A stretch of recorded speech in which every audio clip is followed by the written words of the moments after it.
Well, welcome everyone to the Seven Summits Coaches Corner tonight with a discussion with some of the Evoke coaches. We have a bunch of questions that we'll want to address, and then I would hope that you folks that are in attendance also should feel free to put your hand up if you've got questions, or if when we're discussing one of the questions that was submitted ahead of time, if it causes you to want to ask some more about that, please let us know. Just wave or raise your hand or something like that, so we know you're out there wanting to talk to one of us. All right, thanks again for showing up. I'm going to start with these questions. Maya, the very first one is for you, and that is, I started your 24-week plan 8 months before my event. How can I adapt it to be longer? What part can I extend? Great question. Well, thanks everyone for being here. Like Scott said, it's always fun. Um, I would say it sort of depends on your training background. If you are brand new to training, I would repeat the first phase, which I think is an 8-week-ish phase. Scott might know exactly. I haven't looked at that plan in a little bit. Sort of that base phase, I would extend it for at least another month, if not two. If you've been doing more training, I would say extend it just the last, like that middle 4 weeks again, and then the last 4 weeks I would repeat as well to make it into 8 weeks. I think both Leaf and Scott worked on that plan, so they might have an even better answer. I totally agree that, yeah, extend that base period, especially if you don't have a long background in training.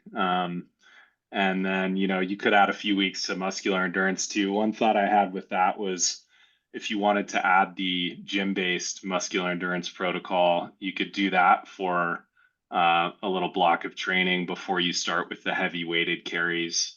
Um, an option if you don't have access to steep terrain and you want to try the gym-based protocol, you could mix that in to switch things up a little bit. Yeah, I agree. I think for most people, extending that the base period, those first 8 weeks would be the most important thing.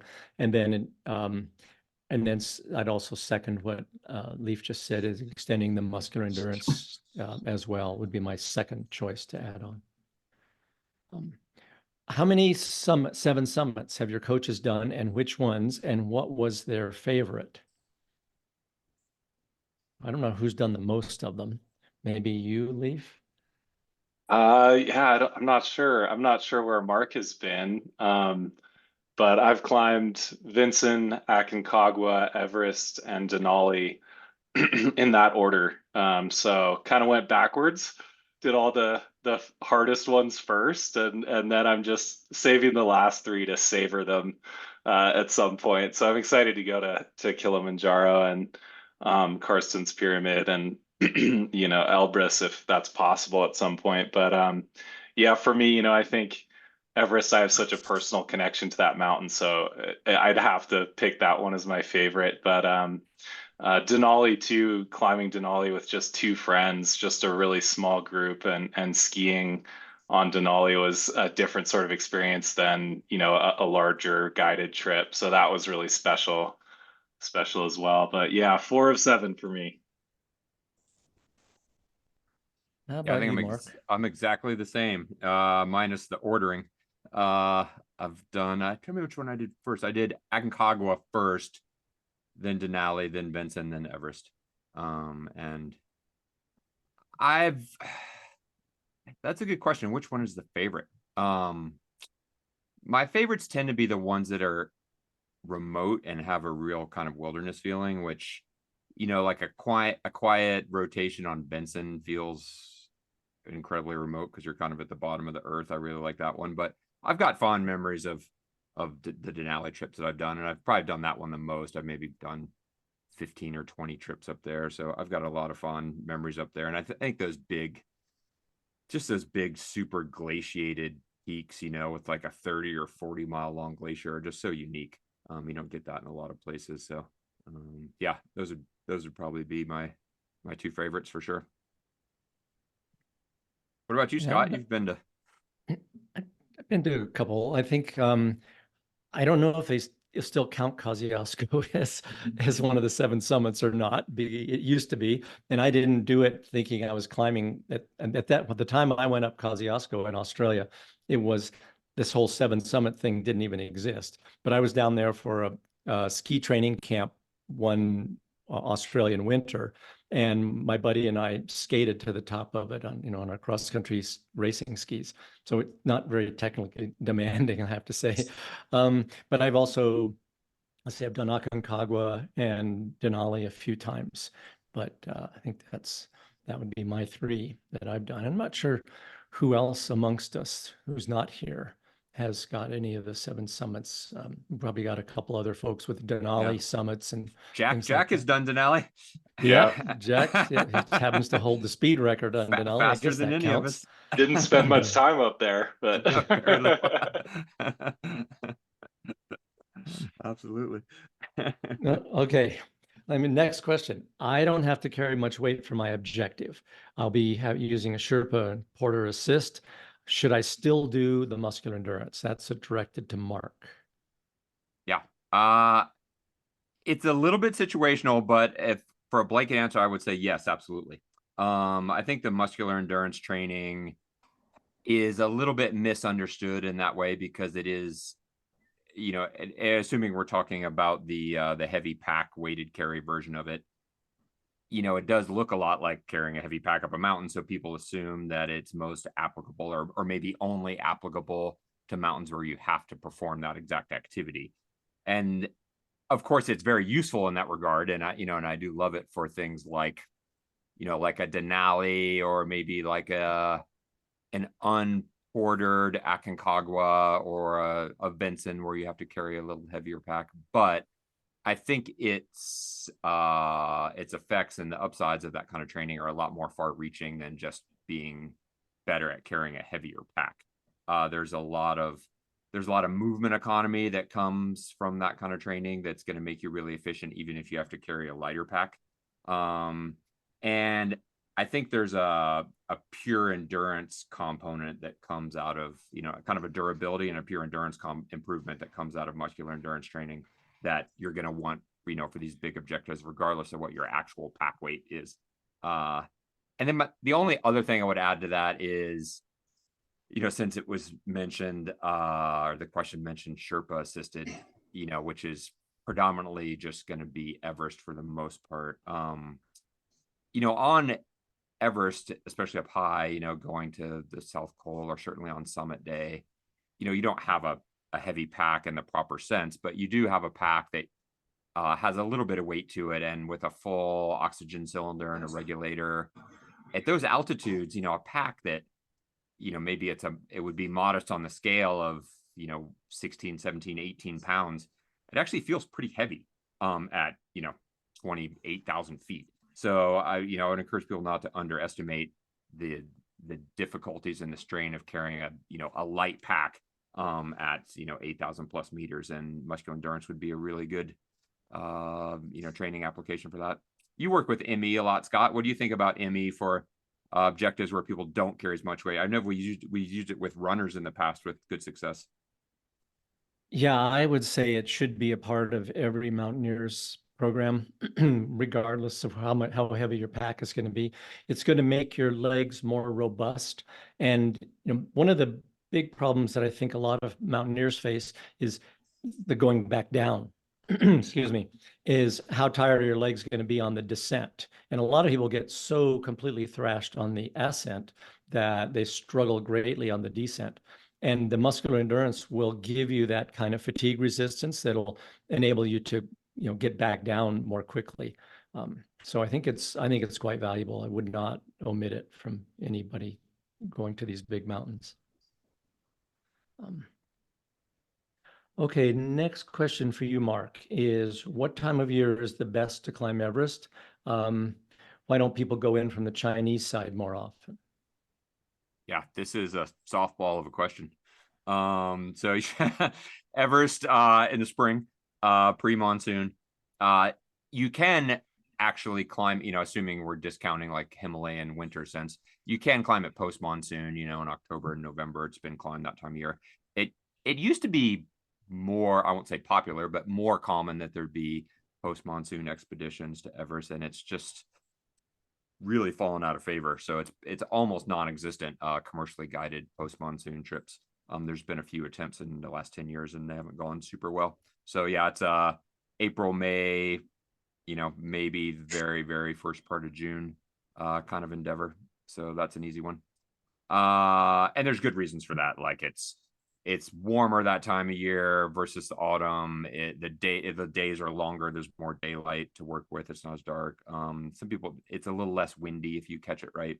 It's a little more reliable as the monsoon pushes a jet stream off the top. So yeah, definitely spring. And then why don't people go from the Chinese side more often? It depends on your historical question of like why not more often. It's been closed since 2019, so that's a good reason why people don't go, because they're not allowed. So that's an easy one. It does have some. It is, well, to back up a half step, it is in theory reopening, and there's guide services are planning on guiding it this spring, so you will see more activity on the Tibetan side this year if things go well, hopefully. And inherently, there's nothing wrong with climbing on the north side. Arguably, there's some benefits. There are some complications to dealing with the Chinese with visas and permits that, some years those go better than others. It can be a little bit rocky on that side. The terrain is a little different than going up the Western Coombe. And there's fewer service providers on that side. So in general, it's a little more expensive. But I wouldn't paint it as good or bad. It's just, one side has some benefits and the other side has some benefits. So yeah, hopefully that'll open this year. And that will also, I think that benefits everybody, because that will ease the crowding on the south side a little bit, because crowding is a big deal on Everest, obviously. So if both sides are open, it will help everybody on both sides. Great. Thanks for that, Mark. I think here's a question for me. Which is the hardest of the 7 summits technically? And what grade of mixed and water ice and rock, et cetera, should a person be able to climb in order to tackle that most technical one? None of them are, by their normal routes, would be considered significant technical challenges. And especially because if you're going with a guided group, or even if you're not with a guided group on most of them, where there is difficult terrain, there'll be fixed ropes. And so, but I would say, I don't have any personal experience, but I have coached a few folks that have done the 7 summits. And I think from what I hear, Karsten's Pyramid is probably the most technically challenging because it involves a fair bit of rock climbing. But again, it's mostly fixed rope. So you're just going to need to be pretty good at jumaring. And then Mark has brought up the point in the past, and I think it's worth reiterating that, the ice fall on the south side of Everest presents pretty significant technical challenges, and it will be fixed with ropes, but that doesn't diminish the steepness and some of the technical challenges, like walking across ladders over crevasses and that sort of thing, which is not something most of us do on a regular basis. I know when my wife went to Everest, I set up a elevated ladder in our backyard so she could practice walking across it in crampons before she went, because I figured that was going to be the weirdest thing she might have to do there. But what about, Mark and Leif? You guys have had some experience with this stuff too. What are your thoughts on technical difficulties? Yeah, I agree, Scott, with everything you said there. I think there is a benefit to practicing and spending some time on steeper, more technical terrain before a climb like Everest or Karsten's Pyramid, if only to have comfort with that exposure. And like you said, everything is fixed, especially those harder, more technical sections. But just being comfortable, being confident on your crampons, it can reduce the amount of energy you're using so much if you're efficient and you're comfortable there and you're not over gripping the Jumar and you're able to stand up on your feet and not hang there. So just being competent and comfortable, I think, is really important going into an Everest trip or Karsten's Pyramid. And and you know, so spend some time, maybe go on a trip to Ouray, or do some rock climbing in the summer. You know, it's worthwhile to have, I think, just competency in that terrain. Yeah, I totally agree with that. And I think it's two parts, both of which you kind of touched on there. One, I think it really helps people to be comfortable with exposure. You know, just because it's fixed doesn't mean you might not be terrified. And you know, because those are two different things. And you know, being really comfortable with that area environment, I think really helps people. And then the other thing with you know, whether it's Karstens or like in the ice fall where you're sometimes rappelling down into these kind of collapse crevasses and jugging out on the fixed lines. You know, the fixed lines provide a lot of security, and it's kind of an upper body locomotion, but your lower body still has to climb. You know, your lower body's not using the fixed line. And so I think what you're saying about like you know, comfortable on your crampons, that kind of thing, that's huge. And that only comes from, you know, having moved in that kind of terrain previously to a large degree, and you know, knowing what to do, you know, with your footwork, whether it's rock, snow, ice, in the different angles. And that's where, like, you know, I used to almost poo-poo like, you know, technical ice climbing as like a training modality for something like an Everest, because it's sort of overkill in some ways, until you're down, you know, in the ice fall and it's like you have a vertical section of 50 feet, and you know, you only have one ascender, which is sort of not the way to do it, but it's the way it gets done there because it's so time consuming to use a 2 ascender system, that you need to know what to do with your feet. Your footwork needs to be good for that to be efficient. So just because it's fixed doesn't mean you don't need to have some kind of technical prowess, especially with your footwork, I would say. Good points. Thanks a lot, you guys. Next question here, definitely for you guys, Mark and Leif. How hard is it to climb Everest without supplemental oxygen versus with oxygen? I would like to climb without oxygen, but is that even possible for most people? So why don't you start off, Leif, in your experience? Yeah, this is a good one. You know, I would say it's damn hard to climb without bottled oxygen. I've heard this comparison made that climbing Mount Everest is like running a marathon while breathing through a straw. So I think climbing without oxygen is probably like running an ultra marathon while breathing into a plastic bag or something like that. I mean, it is really, really freaking hard. There's a reason that so few people in the world have climbed Everest without oxygen. You know, I had an experience of being alongside a climber, Conrad Anker, who's a very well-known climber, a high-level alpinist, and he was on Everest sort of simultaneously with me in 2012. And on our summit day, he ended up following us up to the summit, and we kind of had this, just saw him appear out of nowhere. You know, he was the last guy on the mountain. He left after everyone and moved at his own pace and reached the summit just after we did. And we were like, Conrad, is that you? Man, what are you doing up here? And he was all alone, you know, no bottle, just a tiny little pack. And he kind of tagged along with us on the descent. And I remember chatting with him after the trip, and he said something along the lines of, that was the most on the edge I've ever felt. And this is a guy who's climbed some incredibly hard first ascents. And he wasn't really referring to the technicality of the climb, but he was talking about physically on the edge. And I think over the years, he's even talked about how that no oxygen ascent of Everest affected his long-term health and things like that. So and that's for a guy who's, you know, a beast, like a lifelong climber.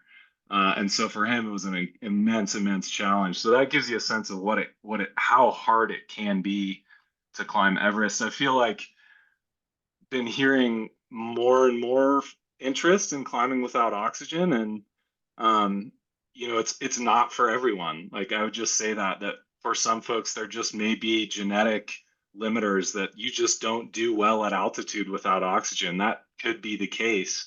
I think one of the best indicators that you have a chance at it is a long history of strong performance at high altitude. Have you done well at 6,000 meters? Have you done well at 7,000 meters? Have you built yourself up on these lower altitude peaks and then maybe attempted a lower 8,000 meter peak? Maybe you go to Choi Yu or Manaslu and see how you do at 8,000 meters before you go up to almost 9,000 meters on Everest. And so that's the progression that you really need to take if this is something that you're serious about. It's not something to just jump into and say, hey, I'm just going to go for Everest without oxygen. You really need to be conscious of the progression and see how you do. If over the years you find, hey, I actually do really well at altitude, I acclimatize well, I feel strong, okay, then maybe it is in the cards for you. But yeah, take it seriously. It is not easy. It's hard enough with a bottle, let me tell you. Mark, any other thoughts on that?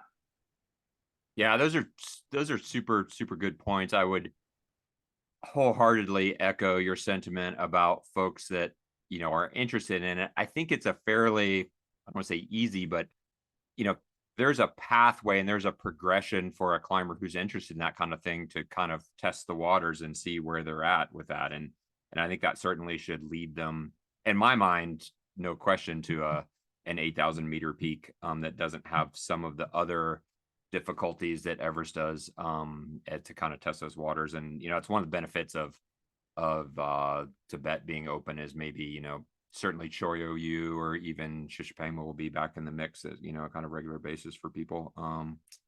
And I, you know, when I was over there last year, I ran out of oxygen with maybe 12 or 1,500 feet left in the descent. And that was basically a decision I made knowledgeably that was going to be okay. You know, just the way the day was going and the supplies that we had. But you know, even walking down that last, you know, 1,200 foot snow slope, like from the balcony to the col, which is not a particularly technical or challenging stretch and is the lowest part of summit day, was incredibly hard without oxygen, just, you know, staggering downhill. Basically, it's the idea of turning around and walking back uphill without oxygen, you know, more than 50 feet which is mind-boggling for me. So yeah, I imagine an entire summit day without O is quite hard. The other thing I think that maybe gets a little bit overlooked in the O's versus no's discussion for people that don't have a lot of experience with it is insanely hard to stay warm if you're not on O's compared to not being on O's. And even just like, you know, when you're on O's, obviously you know, we talk about that like that's one thing, but, you know, your regulator, you can be on quite a bit or you can be on quite low flow depending on what you're doing. And, you know, being on, you know, let's say 3 liters a minute, which is, I'll say, is normal-ish, you know, high flow oxygen. And if you turn it down to 1 because you're waiting in line for something, you immediately feel cold. Like, and if you bump it back up to 3, then all of a sudden you're just warmer. It's like magic in a bottle, you know. And so I think the cold injury aspect for people that are the risk of that for people that are climbing without O's is just, you know, 1,000 times bigger than people that are climbing with it. That's huge. And then the other thing I think is if you're climbing without O's, you really need to learn your body, which you know, that progression will help you with that. And the sort of modern acclimatization schedules for people that are climbing with oxygen are just meaningless to somebody who's climbing without oxygen. You know, you would really want to do your due diligence and have a program that, you know, works for you so that you can be adequately acclimated, because it's going to look nothing like the standard acclimatization schedule that people are using nowadays. I'll add a couple of things there. I don't have personal experience with that. Well, I do at 8,000 meters, but not on Everest. But I've coached a couple of folks, David Gotler and Adrian Ballinger, to climb, and Corey Rich as well, to climb Everest without oxygen. And all 3 of them were, you know, very high level climbers, lots of experience.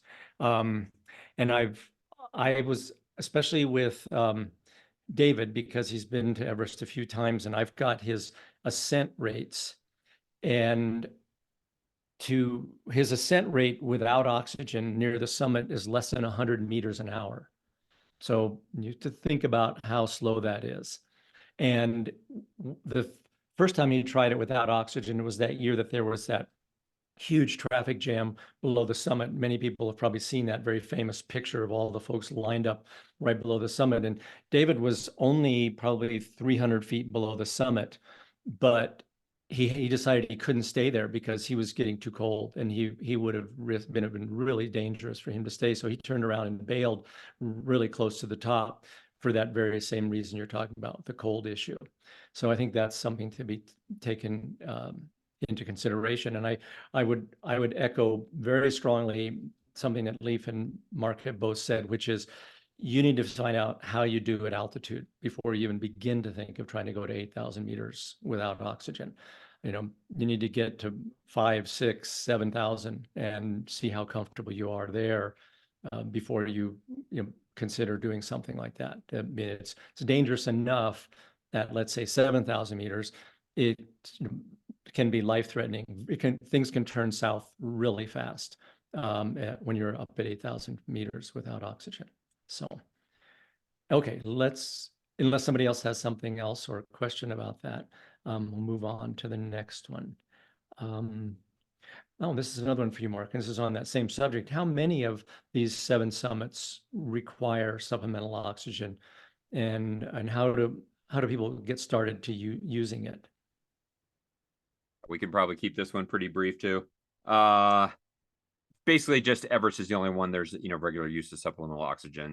There's occasionally on Aconcagua, there is a few folks that will use oxygen here and there. And I know that actually I saw that Garrett Madison had a client and was experimenting with a new delivery system for oxygen this year, climbing Aconcagua, but in general, just Everest.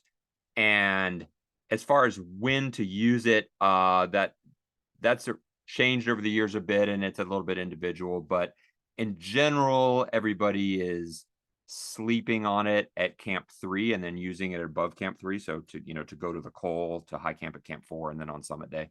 That used to be the norm. Now I would say it's certainly not an exception, if not the norm, that not on the acclimatization rotations, because people will commonly go to 3 on acclimatization rotations, and that's not on those.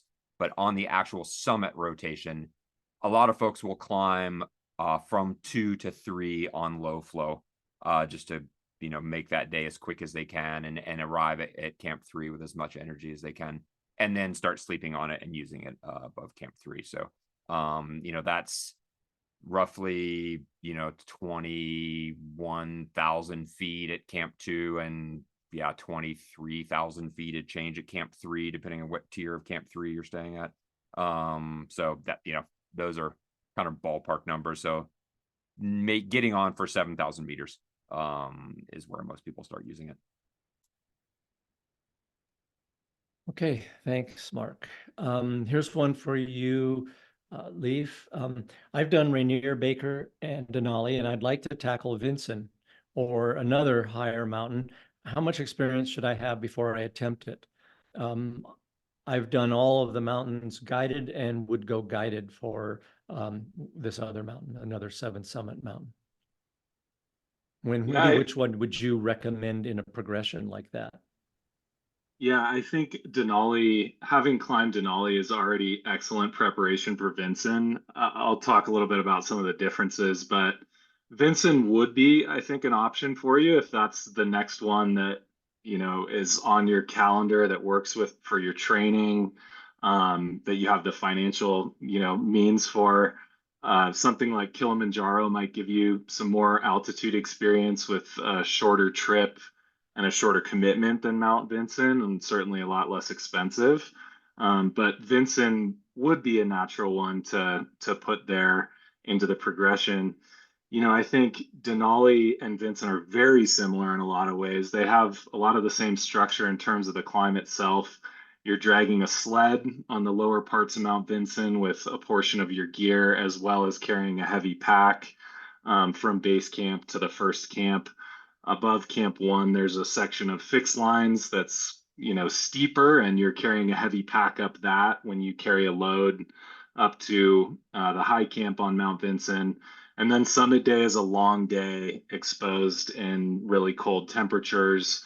that gets a little more technical as you get toward the top of the mountain. So, you know, a lot like Denali in terms of that, you know, style of climb, carrying heavy loads, moving in cold temperatures, the winter expedition camping that you do on Denali, building your camp, you know, your kitchen shelter, all those things are what you'll experience on Mount Vinson.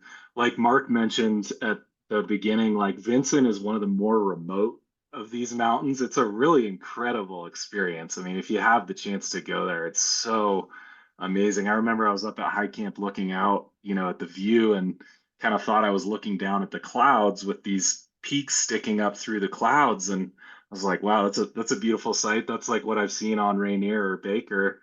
But then I kind of did a double take and saw, I was like, no, those aren't clouds. That's like the continent. That's the ice. And I'm just looking as far as I can see is rock and ice. And there's no color, you know, there's no other life or people. And wow, it is so remote like that. So you're really out there in the middle of nowhere. And one of the other things that comes to mind for me on Vincent is like, um, you know, on Denali, this is the case too, where there's daylight all day long. There's really no light. On Denali, though, I think it's even maybe a little darker at times. You still have that feeling of twilight or night, but on Mount Vinson, I just remember it was like there is never night down there, and when you were resting or when you were sleeping changed depending on where you were on the mountain. So it was when you were in the shadow that the temperatures would drop so drastically. When the sun went behind the mountain and now you're in the shadow, those temps would drop to easily 30, 40 below. And it's like, now's the time to go in the tent. It may be 2 in the afternoon, but now I have to go in the tent and try to sleep now because we're going to wake up at 2 a.m. when the sun's directly on us and start our climb. So there's some of that you have to deal with just like being in this totally thrown off in your rhythms and your routine, kind of tolerating all that experience and protecting yourself from the cold down there. So those are some of the challenges with Vincent. But I think Denali's a great prep for it. You know, certainly you could go to Aconcagua, you can go to Kilimanjaro, and do some of those other peaks as well. But I don't think Vincent's necessarily something that you need other peaks to go climb. Any other thoughts on that one, Mark, having been down there? No, I think that's, you know, I think that's accurate. And I actually think for most folks, if they, you know, if they climbed Denali successfully and felt good with all the, you know, the moving parts that go into that physically, then, you know, they would be fine for a Vincent trip. The one thing you mentioned with like the, you know, when you're in the shade there, it is brutally cold, for sure. Definitely the coldest, you know, place I've ever been. And I do think just generally just having that sort of just having your act together kind of on the self-care end in those really cold environments, you know, like, you know, having the right kit, knowing how to use it, you know, keeping your boot liners and gloves dry so that you can kind of maximize their warming effect, and just really watching out for those things that are going to lead to cold injury. You know, that's obviously a huge part of like a Denali climb, especially like an early or late season Denali, but it's even more paramount on Benson. I think it just happens faster there, you know, a day that's, you know, seemingly not that gnarly out where, you know, a 15-mile-an-hour breeze picks up than anywhere else on the planet would be just no big deal. That's cold there. Like, you know, you really need to watch out for yourself. So that would be kind of the only additional piece there, is just make sure you're good at operating in those cold temps. But I would almost argue that like the Vincent trip is like a good setup trip for a Denali, not vice versa. Like if you've already climbed a Denali and you've done well, then yeah, I'd have no qualms about signing up for a Vincent. Great, thanks a lot. Let's see, this is another one for you, Mark. How should I find or choose a guide for one of the 7 summits? If I Google guiding companies or use social media, I sometimes get messages from those guiding companies local to the country. Is it better to go with a local company or take a guide with you from North America? Is there a central resource? I find this aspect overwhelming.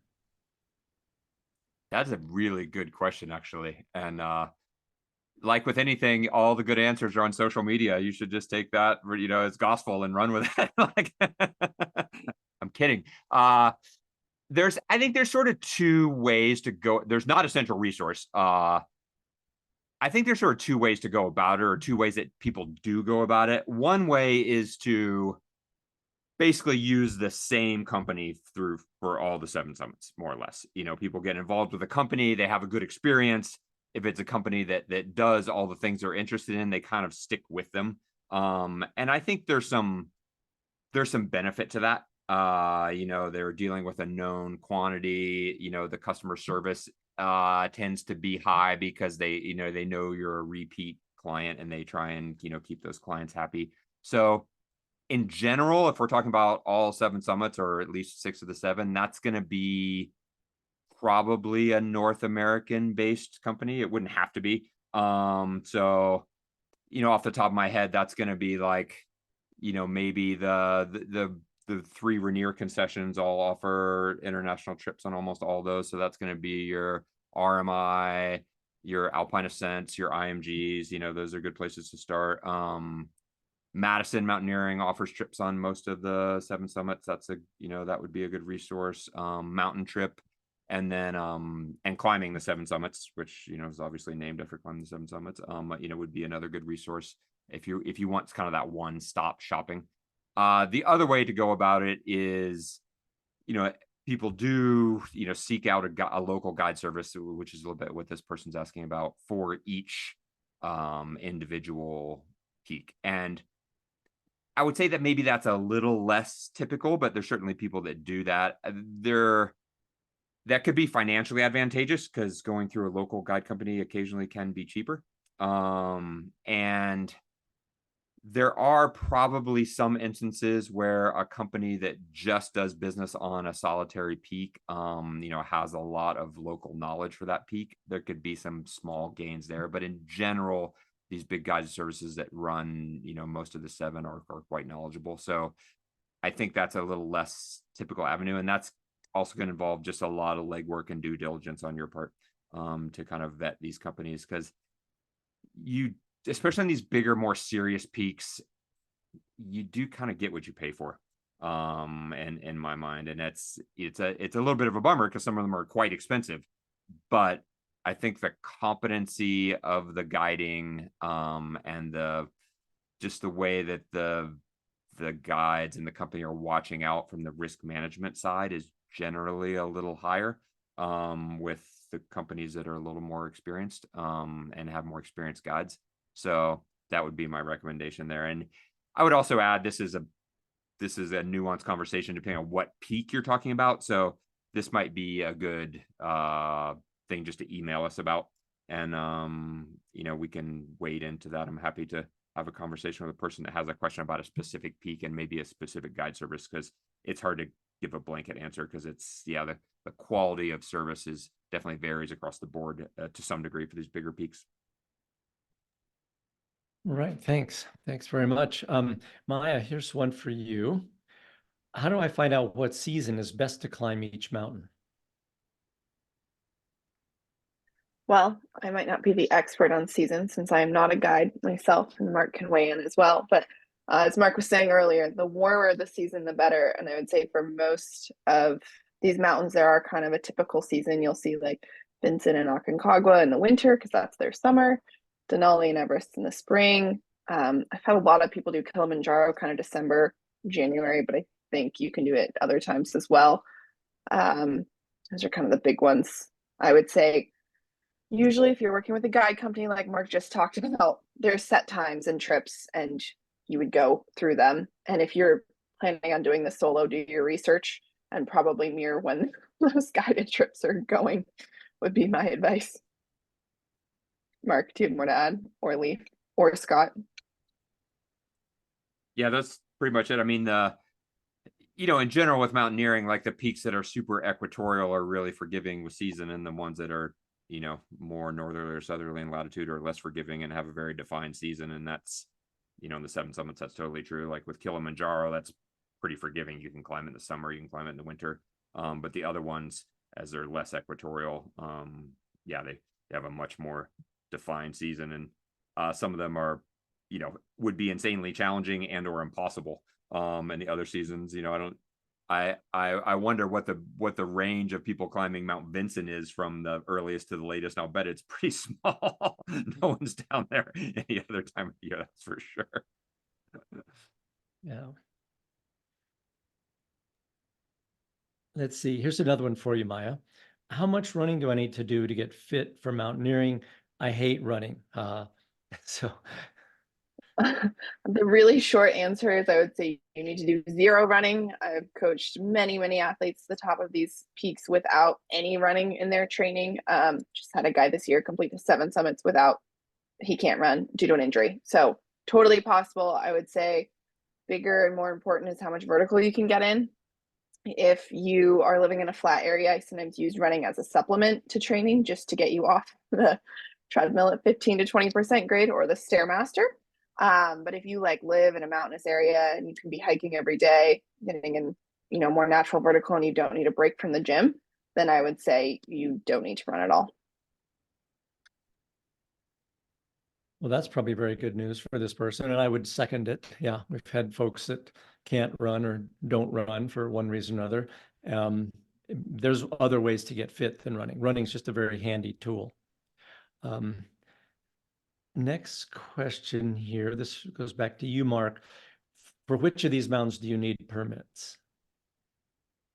Yeah, it's actually a good question. I hadn't really thought about it in those terms, but the short answer in one way or another is all of them, pretty much. I guess Vincent is a little bit of an exception because you don't technically need a permit to climb Vincent, but there's only one company, ALE, that Antarctic Logistics and Expeditions, that controls all the access there and does all the logistics, and you have to be vetted by that company to climb it. So that's effectively a sort of a de facto permit system. And I think the other 6 all have some kind of permitting. In general, though, they're almost all, to get there, you're gonna have a fixer or some kind of company that's dealing with logistics, even if you aren't being guided, and the permitting is going to be part of that. I guess the only exceptions I can think of would be Denali. I've coached clients that, certainly have gone and climbed Denali on their own. And, you need to register with the National Park Service ahead of time. They need to approve your application and you need to pay for a permit. And I think a summit permit and it's Denali and Forker was maybe $400 last year. So it's, not a huge amount of money, but it's not insignificant either. And then the other one that I've coached athletes that have done it unguided, would be Aconcagua, with any regularity. And that also does need a permit, and you would probably also be using some kind of logistics service to a degree, and they can help you walk through that permit process, but you would need to buy your own permit. And Aconcagua is a little funny. It has kind of a tiered pricing system that is probably a rabbit hole we don't need to go down, but there's like a low, medium, and high season, depending on what time of the season you're doing, and mid-season's more expensive. And then if you're going through an approved permitted service that's providing logistics, you actually get a discount. So there's a wide variety of prices down there, but I think last year or this year, because we're still actually in Aconcagua season, that's in that like $500 US dollar to maybe $1,400 US dollar price range, depending on which of those categories you fall into. So that's actually, I think when I started working down there, it was $90 or something for a mid-season permit. So that's actually gotten to be a pretty good chunk of dough. If you're mid-season, no discount, $1,400 permit fee. So yeah, those are the only ones that people are really, as individuals, going down and purchasing a permit. I think, just out of note, like I think the Everest Southside permit this year is going to be $14,000 or $15,000. So it's if you're buying a, I don't know, $50,000 trip or $60,000 trip, which would be a fairly typical trip, it's a quarter of the price of the whole trip. So yeah, that's the big price tag for permits. All right, thanks. Leaf, does physical training help with altitude adaptation? And is there anything you can do before leaving other than using a tent? I mean sleeping in a like a hypoxico tent to acclimatize better. Yeah, well, I have a few thoughts on this one, but Scott, maybe you can jump in and help me out as well.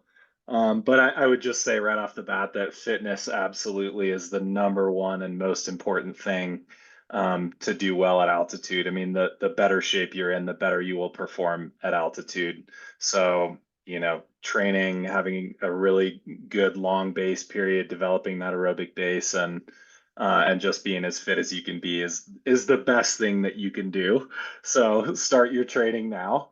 But there are some other things that come to mind for me, um, other than or in addition to the Hypoxico or other altitude simulators, which you can use in various ways. And I'm sure Scott could speak a lot more with a lot more expertise about those than I could. But a few things that come to mind for me are doing some interval training in the lead up to your trip to get your breathing to a higher rate and get that powerful breathing. When you go up to high altitude, you just have to breathe harder than you do lower down. And for some folks, that first day at a really new high altitude, it's like I had a client who texted me from a trip and he was like, dude, my lungs hurt so bad. My lungs are so sore from breathing so hard today. And it was like his lungs were not, hadn't developed those muscles around his lungs, those ventilatory muscles around his rib cage and diaphragm that force the air powerfully into your lungs. So working on to develop those muscles a little bit in training, I think is really important. And you can do that by getting into a higher zone, doing intervals or, higher zone training. And you want to do it sparingly, of course, and be judicious with how we implement that, but doing some of that before your trip to get that hard breathing. Another thing that I think folks have used, and I know Jack has talked about this, and I don't know the exact protocols, but is heat training. So intermittently exposing yourself to warm environments, whether it's a sauna or a hot tub, I think has shown to create some similar adaptations that happen to your body at altitude. So there might be some crossover there in terms of maybe you can stimulate a few of those changes in your body by, going and sitting in a sauna for a while. I know my dad going to Everest, he would go sit in the sauna for hours until he couldn't stand it. And I think he didn't know anything that would help him acclimatize, but he thought, man, the trek to base camp is going to be so hot and humid that I want to be used to it. I mean, he would also do cold training and swim in Lake Sammamish in the winters. And used to say that he would get so cold he'd get out and take a shower and he'd have to test the temperature of the shower with his tongue because his body was so numb, his skin was so numb. But the only other thing that comes to mind to me is going to some high altitude before your trip. And I wouldn't say it's something where you want to go necessarily right before your trip. In fact, that's probably not a great idea to go, somewhere different than you're already about to go on a big expedition and adventure. So you don't need to fly to Colorado and then leave from Colorado to go to Everest. That might not be the best strategy. But spending at some point in your training, spending some time at higher altitudes, one to stimulate those ventilatory muscles to get your lungs strong for high altitude.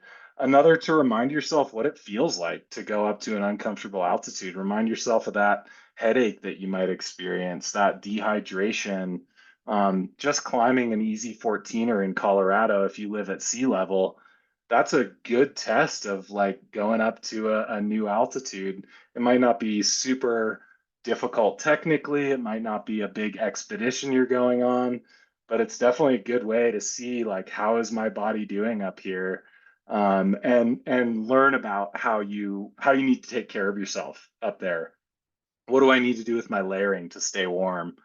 How do I need to breathe? And I think, relating to maybe one of the later questions we're going to get into, what is my body? How does it operate? And how do I keep my heart rate down? How do I manage my pace so that I can move all day? So all those things you can learn by going to a place and spending a few days, or five days or a week, just at that high altitude. But I would say do that, well in advance of your trip, so that you have some time to then focus strictly on training, get your bags packed, make sure you're healthy, and all those things before you go. Anyone else thoughts there?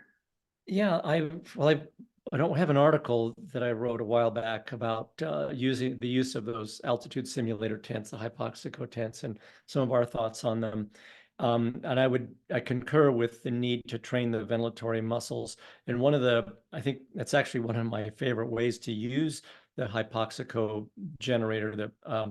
And there are gyms that have altitude rooms, and you can put these generators next to a treadmill and breathe this, reduced concentration of oxygen in the air while you're on a treadmill.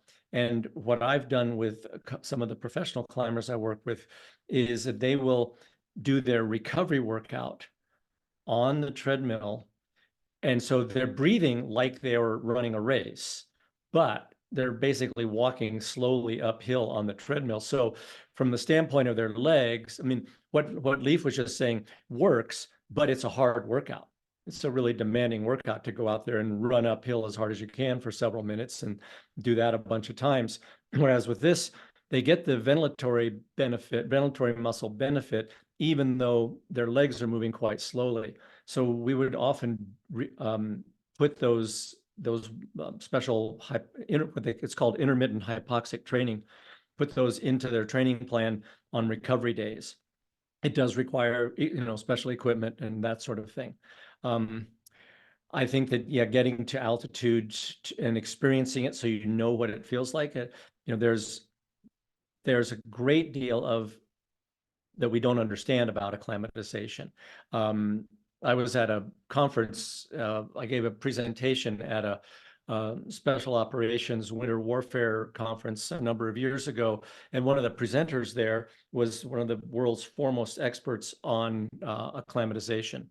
And he had done an experiment that I won't go into in great lengths here, but basically they took a genetics laboratory to about 18,000 feet to an observatory in Ecuador. And then they took a bunch of college cross-country runners from the University of Oregon. They took them down there and they conducted all these tests on them. And 25% of the human genome was affected by altitude. And about half of those genes were upregulated and about the other half were downregulated. And they only know what about like a dozen of those genes do. So we got hundreds and hundreds of genes that are being either up or down regulated that we don't even know what effects they have on us. So, but one of the things that we do know, and I think anybody who's spent time at altitude can confirm this, is that there are people who are genetically predisposed to acclimatize quicker than others. And there are some people who will just never acclimatize well at altitude. And that's one of the reasons, alluding back to the whole thing about trying to climb Mount Everest without oxygen, is it'd be good not to spend $100,000 to find out that you're one of those people that doesn't acclimatize well. Go to Colorado on a 14er, or then decide, okay, I handled 14 okay, now I'm going to try something higher. But so there's a great deal of individuality to it. I think my experience has been, if you are doing a long approach to your climb and you're going to do a traditional acclimatization schedule, then pre-acclimatizing in a hypoxico tent doesn't pay off with much benefit for you. Unless you live at sea level and you're going to fly into Lukla at 9 or 10,000 feet, then that it might help you on the trek in. But for someone who's, if you're going to K2 and you're going to spend, 2 weeks walking up the Baltoro Glacier, by the time you get to base camp, you're going to be pretty well acclimated. And if having spent, a bunch of months or a bunch of weeks in a hypoxico tent before that, probably isn't going to be as beneficial. Whereas if you were going to try to fly at a base camp, which I understand they now do on K2, if you were going to try to do that, then hell yeah, you better be well acclimatized when you step out of that helicopter at 18,000 feet. So there's a lot of variations. I think this is a pretty nuanced subject here. We could go on for hours probably just talking about acclimatization. But Mark, you've had a lot of experience with this. Anything you want to add?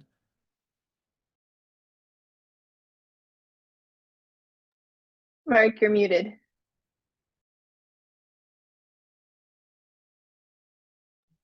There we go. I think there is a lot of individual variation, which you touched on.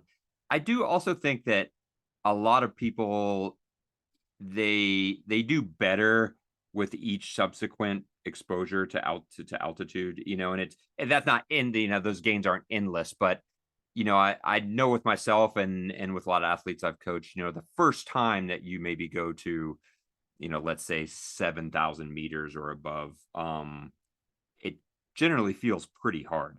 And, the second, third, fourth time, there's a bit of a learning curve. And I think your body just sort of remembers what to do a little bit and can adapt a little quicker and a little more thoroughly. So, I do think for folks that, have the opportunity to do some of these, I don't say training climbs, but these, maybe B goals that have an altitude component, en route to whatever their eventual A goal is. If those have a real altitude demand, they're probably setting themselves up for success. Even if that was, 6 months or a year ago, you've obviously long deacclimated, but I think your body remembers a little bit, how to jump back up. And then the only other thing I would add to this conversation, which is a little bit of a pet peeve of mine, is I feel like there's just so much popularity around the fastest ascents possible for a lot of these peaks, and there's been a lot of erosion of what sort of even the normal length of time for some of these peaks to be climbed in over the last 10, 20 years. And that's not even counting like, lightning ascents or flash ascents with the tent, just like the sort of normal ascents. And if you acclimate average to slightly worse than average, but still fine, you're not getting set up for success with these reduced time frame ascents for some of these peaks. You need it. So you should, and I am kind of amused, but a lot of times people are shopping for, kind of like the earlier question with guide services, and they have two options, and it's one person, there's an 18-day itinerary and a 15-day itinerary for a peak, and they're like, oh, I'm gonna go with the 15-day itinerary. It's like I can be home way sooner, and I'm like, you might want to be looking for the longest possible itinerary, because that's the thing that's gonna.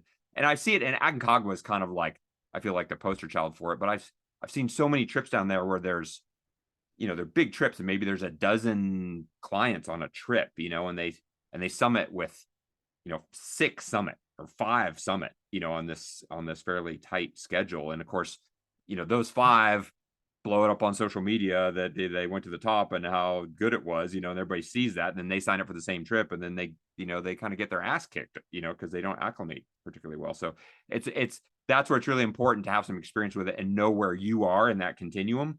And if you don't acclimate amazingly, like, that's fine, but you need to set yourself up for success with the logistics surrounding these ascents, so that you give yourself a really good opportunity. Don't sign up for the shortest thing you can find on the internet.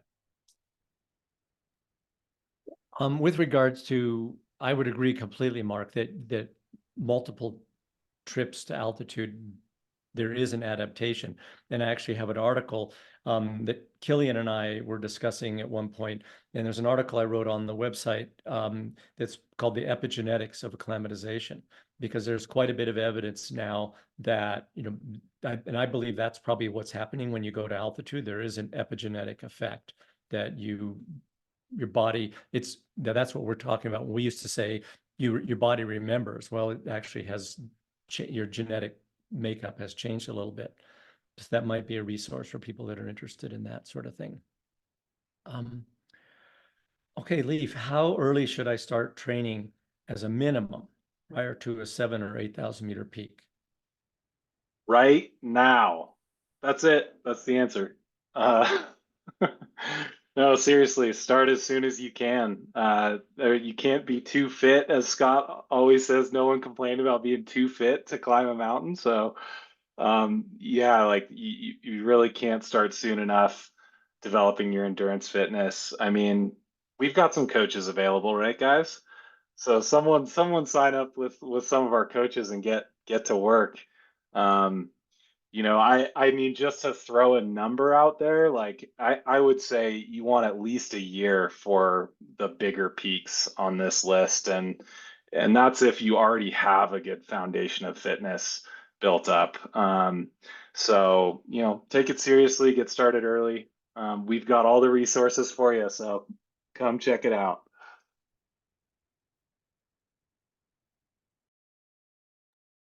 Oh, Scott, you're Scott, you're muted. muted. What is the one thing that most people don't think about before they go to a 7 or 8,000 meter peak? Mark, you're unmuted. You want to give it a shot? Yeah, I mean, it depends on what you've thought about already. I think there's a wide variety. If I had to pick one thing, and if we're talking about, over 7,000 meters, then we're obviously talking about Himalayan peaks. I think that most people underestimate just how hard it is to be gone from home on these expeditions for that long. I mean, there's all kind of things you could like miss thinking about it, but I think that's probably a big one because for most folks that we're working with day to day, most of them are not Himalayan veterans where it's like their third, fourth, fifth Himalayan trip. Obviously, we have a few of those folks, but for a lot of them, it's their first real big expedition. And like you could, an Everest trip, you could be over there for 2 months, or more. I've been over there longer than that, and that's being gone, going to Ecuador for a week, or even to like even Denali, which I think is can be quite hard. Being on Denali for 16 days or something, it feels long when you're in it, but being gone for like 9 or 10 weeks is a completely different animal. Just I think mentally, and as part of that, I would say that those big expeditions where you're just trying to acclimate, they involve a great deal of inactivity. There's a ton of time every day, if not days, where you're just sitting around like waiting for your body to adjust. And so it's can be kind of boring in some ways. And I think people have this vision of action when you're mountain climbing. It's an action activity, and these expeditions can be anything but action, unless you count like playing poker as action, which it can be. And so the combination of being sort of honestly kind of bored and homesick, and it's still physically kind of demanding, even though you're not really doing anything. Like you don't necessarily feel amazing the whole time. I think that sort of soup, if you mix all those together, can be really challenging for people, and in an unexpected challenge, which is can always break people when you have challenges that are unexpected. What do you think, Leaf? It's hard being gone for 2 months and sitting in a cold tent.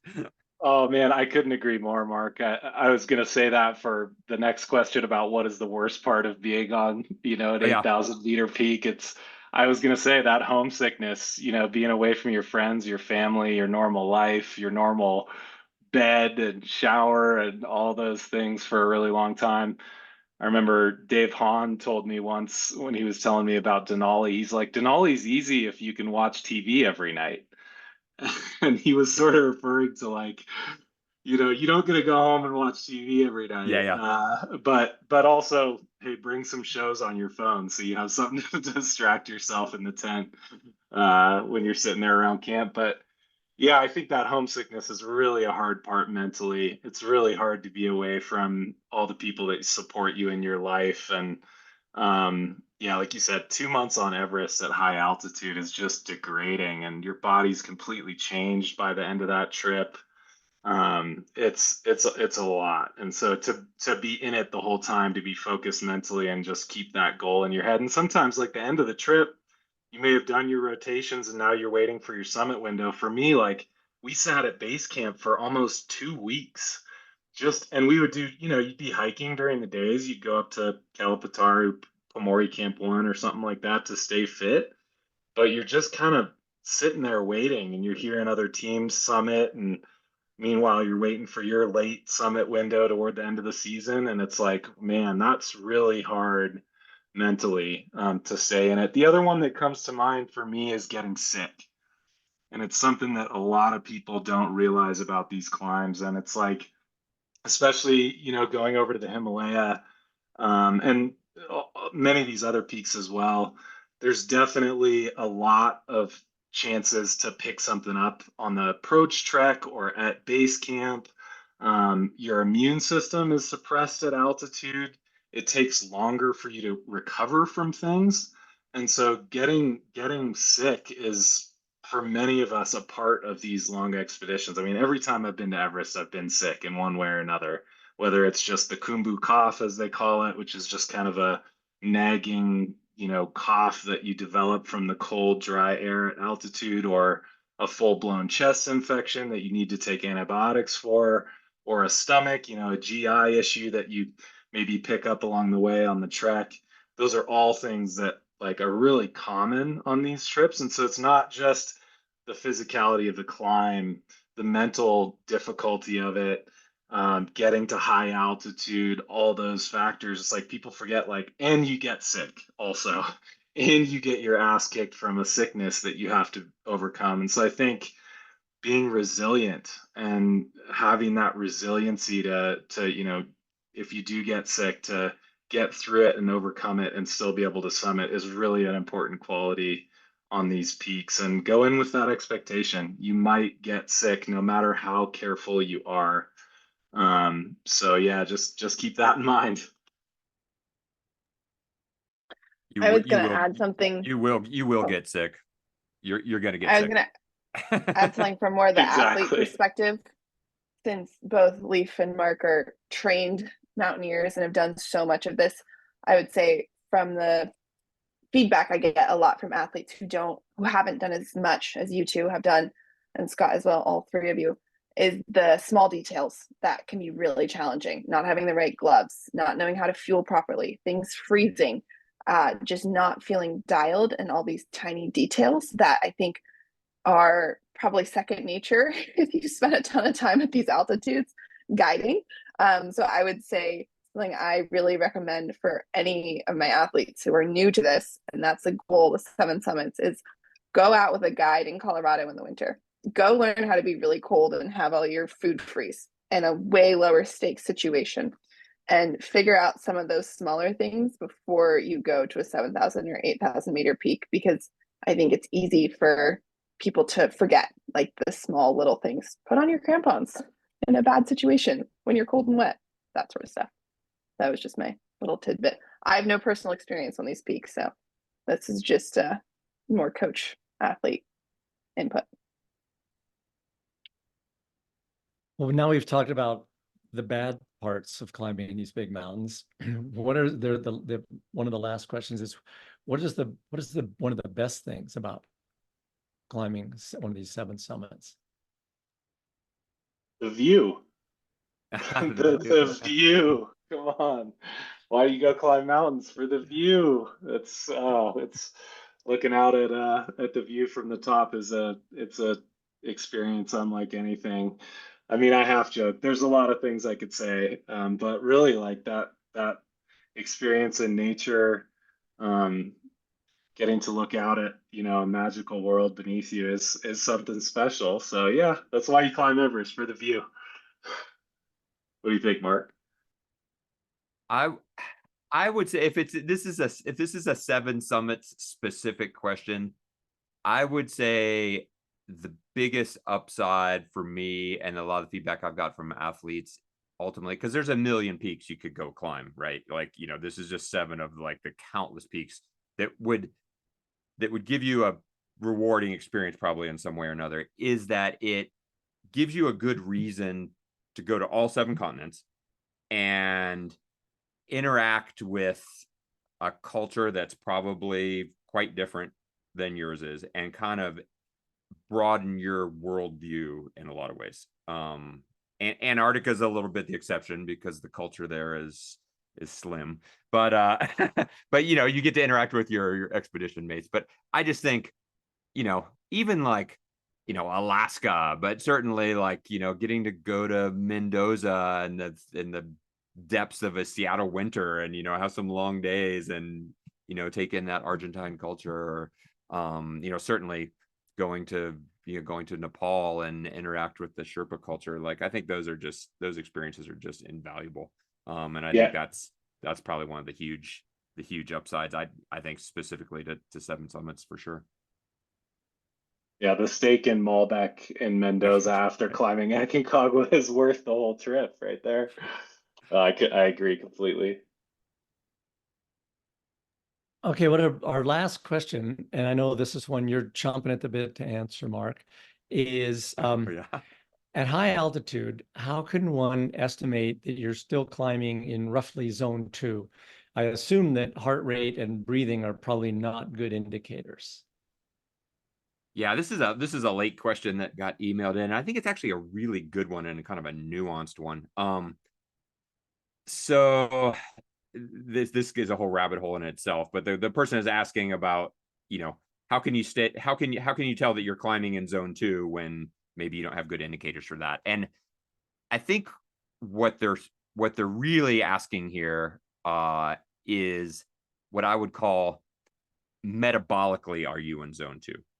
Right? Or wanting to be in zone 2 metabolically, as opposed to strictly defining that by heart rate. Because I would argue, and especially if the altitude is quite high, that you probably will be, and arguably may want to be down in zone 1 for a good chunk of the time.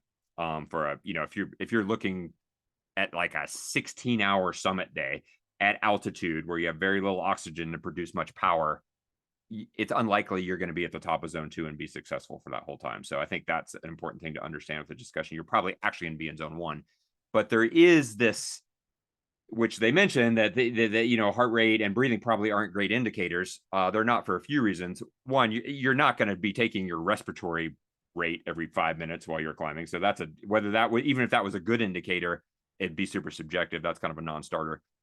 I do also tend to encourage folks to not fixate on their heart rate while they're actually climbing goal climbs. I think that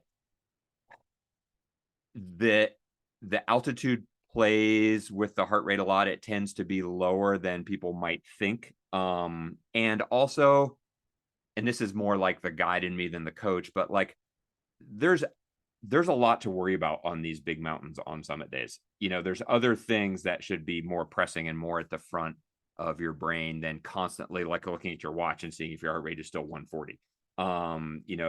There's navigation, there's weather, there's avalanche hazard, there's eating and drinking. There's just like all these things you want to be, constantly thinking about.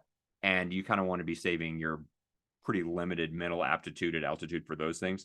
So, and then the other thing too is it's hard. Like, it's logistically kind of hard to make sure that your chest strap and your watch are working well, like on an Everest summit day, and what if it doesn't, what if it your watch dies? Are you just going to turn around and go home because you can't tell what your heart rate is? So you need to kind of like be set up for success there. And that's where I think that really the only metric you have to go by is your subjective, feeling for the effort level and if it's appropriate. And that needs to kind of lean on a couple of things. It needs to lean on some training, and it's probably going to be the long day where you really get a feel for, what does it feel like when I'm in the appropriate zone and the appropriate effort level? And does this feel like that felt?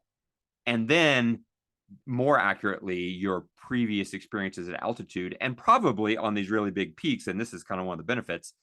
On really big peaks, you're going to be doing acclimatization rounds, right? So with the exception of summit day, you're going to have seen a lot of that terrain before, either to acclimate or to cache when you go up high and cache and come back down.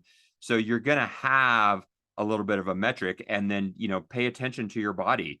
And, did you go a little too hard? Did you feel like you had a little to spare? You should probably tend towards the conservative end of that, but you're going to have a little bit of experience, even if it's just on that peak with the acclimatization rotations, to know where you're at subjectively. And then the last couple of things I would say is I do encourage folks to within reason, to be pretty conservative in the early days of these expeditions. It's a long, drawn out process, and you don't recover amazingly at some of these altitudes. So there's no reason to just, go to the well and just like have your heart rate right on the rivet on some of these days and just be burning energy that you're going to need later. Be fairly conservative. And it is disconcerting for people, but a lot of times people's respiratory rates are pretty high for a fairly modest effort otherwise. So don't be shocked when, if it's subjectively other than respiratory rate, it feels pretty reasonable, but you're breathing somewhat hard because that's what your body does in low oxygen environments. I think this is a good question, actually. Does anybody else have anything to weigh in for indicators on this? Yeah, this is a great question, and I think it's maybe probably one of the hardest to answer properly, because as I mentioned earlier when I was talking about that, the use of intermittent hypoxic training, when you're at 7,000 meters, you will feel like you're doing 400-meter intervals on the track. You're going to be breathing like it's full out, but you're going to be moving at literally a snail's pace. And interestingly, so quite a few years ago now, I was working with David Godler and Uli Steck in preparation for a climb they did on Shishapangma. And as acclimatization for that, they went to the Khumbu region in Nepal, and they acclimatized there before going to Tibet. And in the process of that acclimatization, one of the things they did was to set the speed record on, not necessarily they were trying to set the speed record, but they did set the speed record on Island Peak, which is one of the popular acclimatization peaks near Everest. It's in the Khumbu Valley. And so these were two extremely fit professional alpinists who are well acclimated. And I got their heart rate data that downloaded to our training peaks, and neither one of them ever topped 120 heart rate the whole day. And that was setting the fastest time it's ever been done. Roughly 5 hours from base camp to the summit, or from they were actually starting in Chukung, not even at base camp.